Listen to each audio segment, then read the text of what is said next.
Hello friends and viewers, and welcome to my Yennefer character guide.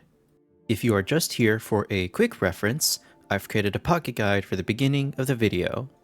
Yennefer's trait is Yennefer of Vengerburg. She gains a passive increase to her magical attack and the instant skill Magic Surge. Casting Magic Surge triggers Magic Boost, empowering several of her skills and further increasing her magical attack. Magic Exhaustion is a debuff that functionally puts Magic Surge on cooldown, removing a stack after casting non-instant skills or performing standby. Her initial skill is Erosion. Erosion is a 1 energy cost, 0 turn cooldown skill. It deals 5% more damage than a basic attack and inflicts 2 random level 2 attribute debuffs on a single target. This is helpful to have in early Voyager progression against bosses, but long term, it will not be a regular part of Yennefer's skill loadout. At rank 1, I recommend Yennefer's Heal. Yennefer's Heal is a 1 energy cost, 0 turn cooldown skill, healing a single target and dispelling 1 debuff. For its auxiliary passive effect, if Yennefer did not cast a skill, then she will heal the ally with the lowest HP within 3 tiles of her. Corruption inflicts 2 random level 1 attribute debuffs on a single enemy within 3 tiles at the end of Yennefer's turn. Not only do level 1 attribute debuffs become more redundant as your character roster grows, but optimizing this skill requires Yennefer to be in a 3-tile range of enemies. She has several skills with range greater than 3 tiles. Long term, neither skill will be a regular part of Yennefer's loadout. At rank 3, your options are Embrace of Shadows and Elemental Control. Embrace of Shadows is a 3 energy cost, 0 turn cooldown skill.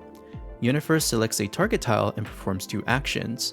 1. She deals AoE damage to enemies within 2 tiles and inflicts 1 random level 2 debuff. And 2. She heals allies within the same range and grants them a damage 3 buff and immunity to frosty and burning tiles. When having magic boost, Embrace of Shadows becomes Shadow Veil of Fate. The table on the right summarizes the effects of Embrace of Shadows and what changes upon becoming Shadow Veil of Fate. Elemental Control is a decision skill of 3 abilities, each costing 3 energy. Ball Lightning, dealing 170% magical damage to a single target. Pyrokinesis, dealing 120% fire AoE damage in a horizontal row and turning tiles to burning. And Hail, dealing 120% ice AoE damage to enemies within 2 tiles of the target. When having magic boost, Elemental Control becomes Elemental Storm. Elemental Storm deals 180% damage to enemies within 3 tiles of the target, decreasing the multiplier by 15% for each additional target hit, up to 45%. Yennefer's attack and crit increase before attacking, and this skill inflicts a vulnerable 3 debuff on targets within 2 tiles of her. She will also inflict 1 stack of ignition on targets after attacking and turn the impacted tiles to frosty. To recap, I recommend Embrace of Shadows. Embrace of Shadows is recommended due to its damage buff and debuff effects, as well as granting allies with frosty and burning tile immunity. If you are interested in playing a damage-focused Yennefer, consider Castalia for Elemental Control. At rank 5, I recommend Evasive Shift. Evasive Shift reduces damage taken by 10% and reduces magical damage taken by an additional 30%. When Yennefer is about to receive an enemy's active single target attack from the front or side, she will trigger Preempt, interrupt the enemy's action, deal 50% magical damage, and inflict 2 random level 2 debuffs. After triggering, Yennefer will teleport to the closest ally within 2 to 6 tiles, and the effect enters a 2-turn cooldown. Protection of Darkness reduces damage taken by 8% when Yennefer is hit by an active attack.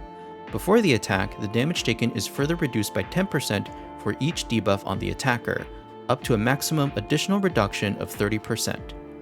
Protection of Darkness is slightly better at mitigating physical damage, whereas Evasive Shift is better against mitigating magical damage. However, Evasive Shift has greater opportunity to avoid damage taken with its interrupt while also returning some damage. At rank 7, I recommend Portal with a Castalia for Charming Illusion. Portal allows Yennefer to select an ally or an enemy and move them to an empty location 6 tiles away. If cast on an ally, Portal grants them damage 3 and speed 2 buffs. If cast on an enemy, Portal deals 100% magical damage and stuns them for 1 turn.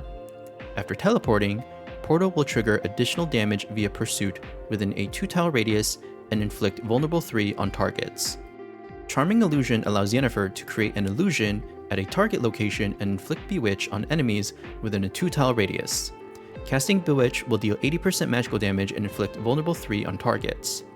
When having Magic Boost, both abilities become instant, allowing Yennefer to cast Portal or Charming Illusion twice in one turn. At rank 9, your options are Dispelling Strike or Charged Attack. Dispelling Strike dispels 2 buffs on an enemy target, and Charged Attack will increase the damage of Yennefer's next skill. Yennefer will infrequently cast Basic Attack, and which option you select may depend on the state of your character roster. If you cannot decide, consider selecting based on the HP or defense stat gain. My pick here is Charged Attack. At rank 11, I recommend Tisaia's Teaching. Tisaia's Teaching reduces all class skill cooldowns by 1 turn and restores 1 energy when casting non-magic empowerment skills. Yennefer's Mockery increases damage by 30% and by an additional 30% against targets with Bound. Tisaia's Teaching best benefits Yennefer's support flow. However, if you are interested in playing a damage-focused Yennefer, consider a Castalia for Yennefer's Mockery. Yennefer has the generic Ascension skill, Blessing of Divine Shield, and the unique Ascension skill, Magical Insight.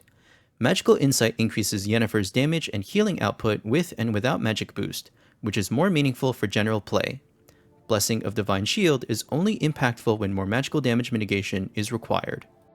For skill builds, this build focuses on supportive play, using Portal to traverse allies on the battlefield and either Embrace of Shadows for group buffs and debuffs, or Charming Illusion for enemy crowd control. This build focuses on damage, using Magic Surge on cooldown for Elemental Storm and casting Elemental Control skills between Magic Surge casts.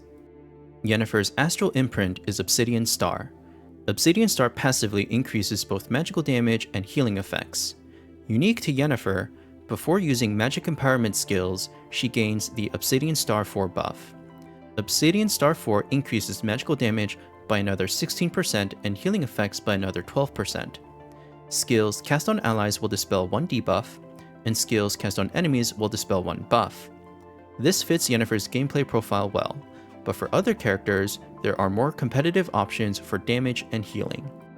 For weapon recommendations, other than Obsidian Star, Diffusing Prism is a more accessible and competitive option to increase Yennefer's magical attack and damage. Consider Focus Wand to increase Yennefer's single target range, especially when playing with Portal. Starry Sky Heritage and Reorganized Cube can be valid options as well, depending on your skill selections. For trinket recommendations, their attribute increases from Shield of Justice and Origin Hourglass are always reliable if these are strongly at your disposal. If playing with a damage focus, consider Bloodluck Amulet. If playing with a support focus, consider Old Scrolls of August or even Disaster Bottle. For tarot recommendations, which tarot you equip depends on your skill loadout.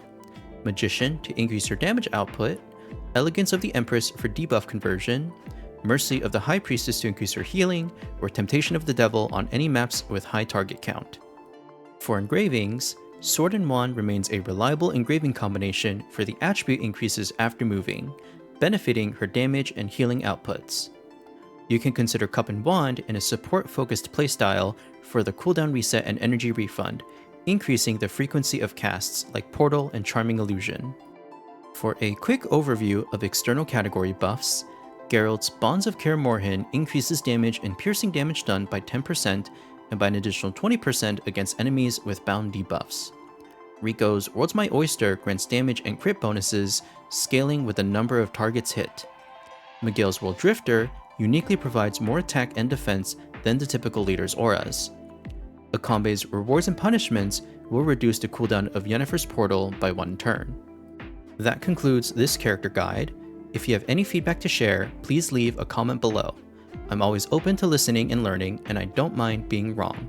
I'm another player improving and exploring more of Sword of Convallaria just like you. Remember, if you come across information that conflicts with other guides or content creators, it simply means there are multiple ways to build a character and still achieve success. I also want to credit the Sociage and Billy Game fan sites for their data mining, skill descriptions, and art assets. If you enjoyed this guide, please consider liking this video and subscribing to the channel. Thank you so much for your time, and I hope to see you in the next one.